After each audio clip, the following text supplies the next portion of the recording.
একটা শিক্ষা প্রতিষ্ঠানে 10 জন ছেলে মিলে একটা মেয়েকে জোর করে ধর্ষণ করে ফেলতে পারতো না, তাও আবার স্বামীকে বেঁধে রেখে। মাদকাসক্ত বলেই পেরেছে, এই কারণেই তো তারা এটা করতে পেরেছে। সুস্থ মস্তিষ্কের মানুষ তো এগুলো করতে পারে না। বইটা একটা ছেলেকে সবাই মিলে পিটায় এক রাত্রে মেরে ফেললো, এটা সুস্থ মস্তিষ্কের একটা মানুষের পক্ষে সম্ভব না। সারা রাত ছেলেটা পানি পানি করে চিৎকার করলো, আর সবাই আমরা নির্মম ভাবে মারলাম, হাসলাম, হাত পা ভেঙে দিলাম।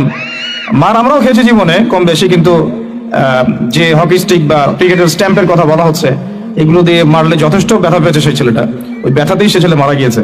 তো এটাও একটা শিক্ষা প্রতিষ্ঠানেরই ঘটনা আর কি। বাংলাদেশের প্রেক্ষাপটে যাকে আমরা অনেক বড় শিক্ষা প্রতিষ্ঠান মনে করি, তার ইন্টারনাল সিচুয়েশনটা এরকম। তো এরা মাদকদ্রব্যের সাথে সম্পৃক্ত না হলে এটা হতো না আর কি। আল্লাহ পাক বলেছেন, ইকরা বিসমি রাব্বিকাল্লাযী খালাক। হে নবী মুহাম্মদ সাল্লাল্লাহু আলাইহি ওয়াসাল্লাম, আপনি পড়ুন আপনার রবের নামে, যিনি আপনাকে সৃষ্টি করেছেন। খালাকাল ইনসানা মিন আলাক, যিনি মানুষকে সৃষ্টি করেছেন জমাট বাঁধা রক্তপিণ্ড থেকে। ইকরা ওয়া রাব্বুকাল আকরাম, আপনি পড়ুন আপনার রব মহিমান্বিত। আল্লাযী আল্লামা বিল কলম, যিনি মানুষকে কলম দ্বারা জ্ঞান শিক্ষা দিয়েছেন।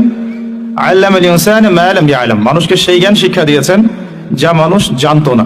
এই আয়াতগুলো আমরা অনেকেই আগেও শুনেছি, অর্থও জানি, কিন্তু কিছুটা তাৎপর্য ব্যাখ্যা করার চেষ্টা করছি। আল্লাহ সুবহানাহু ওয়া তাআলা এখানে